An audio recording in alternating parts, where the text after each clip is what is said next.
क्या हुआ? सूरज गायब हो गया? ये मेरे जाने के बाद सूरज वापस डिसअपेयर? बादल मिल गए? कहानी चेंज हो गई सारी? अच्छा, अब तो 4 बज के कितना टाइम हो गया था, 4 बज के 28 मिनट में मैं आया, मतलब रिकॉर्डिंग ऑन की मैंने।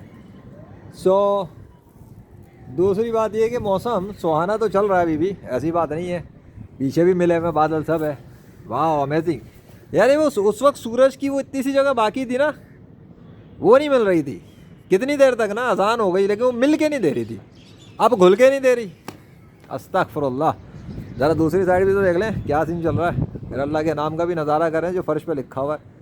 आज ही अल्लाह का नाम फ़र्श पे लिखा हुआ नमूदार हुआ है, और आज ही मौसम भी खूबसूरत हो गया है।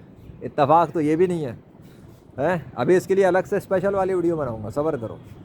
हाँ रुक जाओ, रुक जाओ, पहले देख तो नहीं आ गया सीन चल रहा। आहा, देखो कोई तब्दीली, कलर वलर तो नहीं तब्दील हो गया?